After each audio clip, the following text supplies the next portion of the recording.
యజమాని మోడీనా మిశ్రానా? పూజారులు, ఆలయ ట్రస్ట్ చీఫ్, వేడుకలో నిమగ్నమైన వ్యక్తుల విరుద్ధ ప్రకటనలు. అయోధ్యలో ప్రాణప్రతిష్ఠ కర్త విషయంలో గందరగోళం. ఈ నెల 22వ తేదీన అయోధ్యలోని రామ మందిరంలో ప్రాణప్రతిష్ఠ కార్యక్రమం జరగనున్నది.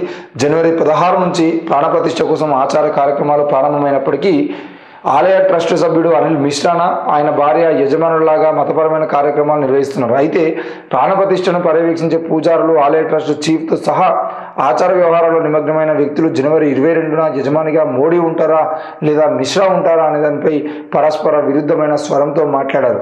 లౌకిక దేశంగా ఉన్న భారత్కు ప్రధానిగా ఉన్నప్పటికీ 2020 ఆగస్టులో జరిగిన ఆలయ శంకుస్థాపన కార్యక్రమంలో మోడీ యజమానిగా వ్యవహరించారని విమర్శలు వచ్చాయి. ఇటీవల ప్రతిపక్ష పార్టీలు, హిందుత్వ మద్దతుదారులు కూడా ఈ విషయంలో ఆయన వ్యతిరేకిస్తూ ఉన్నారు. ఎందుకు మరి అంటే యజమానికి సంబంధించిన విషయంలో ఈరోజు ప్రాణప్రతిష్ఠ కార్యక్రమంలో కూర్చొని ఆ కార్యక్రమాన్ని మొత్తం చూసుకోవాల్సినటువంటి వ్యక్తి నరేంద్ర మోడీ అంటే నరేంద్ర మోడీకి మరి అవకాశం ఉందా, నరేంద్ర మోడీ కూర్చోవచ్చా లేదా అనే విషయంలో మరి ప్రధాని ఆలయ ప్రారంభోత్సవాన్ని రాజకీయం చేస్తున్నారని ఆరోపించిన విషయం అందరికీ తెలిసిందే. మోడీ ప్రధాన కర్మలు నిర్వహిస్తారు అని చెప్పేసి ఈ నెల 22న జరిగేటువంటి వేడుకకు ప్రధాని నరేంద్ర మోడీ కర్మలు నిర్వహిస్తారని ప్రధాన పూజారి లక్ష్మీకాంత్ దీక్షిత్ విలేకరులతో చెప్పారు. వేడుక సమయంలో ముఖ్య యజమాని ఎవరు అన్న ప్రశ్నపై ఆయన మాట్లాడుతూ మోడీ అన్ని రోజులు ఆచారాల నిర్వహణకు అందుబాటులో ఉండరు కాబట్టి ఈ బాధ్యత మనం ఇంకెవరికైనా ఇవ్వాలి అని ఆయన తెలిపారు. మొదటి రోజు యజమాని అయిన వ్యక్తే 22 వరకు ఉంటారు. అయితే దీక్షిత్ వ్యాఖ్యలు మాత్రం ఆలయ నిర్మాణాన్ని పర్యవేక్షించే ట్రస్ట్ శ్రీరామ జన్మభూమి తీర్థక్షేత్రకు చెందిన ప్రధాన కార్యదర్శి చంపత్ రాయ్ చెప్పిన దానికి విభిన్నంగా ఉన్నాయి. మోడీ యజమాని కాదని, ఎందుకంటే నియమించబడిన వ్యక్తి 8 రోజుల పాటు కర్మలను నిర్వహించాల్సి ఉంటుందని డిసెంబర్ 17న ఒక వార్తా ఛానల్లో మాట్లాడుతూ చంపత్ రాయ్ స్పష్టం చేశారు.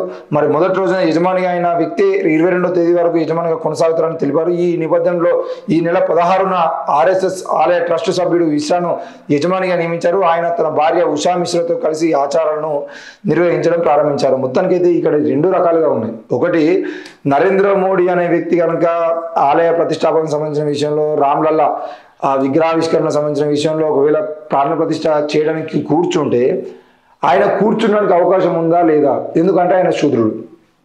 భారత రాజ్యాంగం ప్రకారం ఆయనకు ప్రధాని అయ్యేటువంటి హక్కు ఉన్నది కావచ్చు, కానీ అంత పెద్ద రామ మందిరానికి సంబంధించిన విషయంలో రామ మందిరాన్ని నిర్మిస్తున్నటువంటి క్రమంలో ప్రాణ ప్రతిష్ఠ చేసేటువంటి ప్రయత్నము ఒక శూద్రుడైనటువంటి బీసీ అయినటువంటి నరేంద్ర మోడీకి ఇస్తారా? లేదు అని అంటే మరి నరేంద్ర మోడీ బీసీ కాడు, ఇన్ని రోజుల పాటు దేశాన్ని మోసం చేసి బీసీ వాదంతో ముందుకు వచ్చిన వ్యక్తి ఆయన నరేంద్ర మోడీ బీసీ కాదు. మరి ఒకవేళ ఆయన బీసీ కాకుండా బ్రాహ్మణ కులానికో లేదంటే ఇంకేదైనా కులానికి సంబంధించిన వాడు అయితే మరి ఆయనను ఇన్ని రోజుల పాటు బీసీ అని పెట్టిరా అని చెప్పేసి ఒకటి అర్థం కావాల్సింది. ఇక రెండవది, ఏ కార్యక్రమం అయినా కూడా యజ్ఞం చేయాలన్నా, పూజలు చేయాలన్నా, క్రతువులు చేయాలన్నా పక్క భార్యాభర్తలు ఇద్దరు కూడా కూర్చొని ఆ పూజలు నిర్వహించాల్సి ఉంటుంది. మరి నరేంద్ర మోడీ తన భార్యకు దూరంగా ఉంటూ ఇన్ని రోజుల పాటు ఏ కార్యక్రమానికి ఆమెను తీసుకెళ్లకుండా మరి ఇప్పటికీ కూడా మరి చాలా అంటే ఈ ప్రాణప్రతిష్ఠ కార్యక్రమానికి సంబంధించిన విషయంలో సీనియర్లు ఎవరైతే ఉన్నారో, అద్వానీ లాంటి మన ఎల్కే అద్వానీ లాంటి వాళ్ళని సీనియర్లను ఎవరైతే ఉన్నారో వాళ్ళని కార్యక్రమానికి రావద్దు అని చెప్పినటువంటి ఘనత మరి ఆర్ఎస్ఎస్ బీజేపీది, ఆ ట్రస్ట్ వాళ్ళది.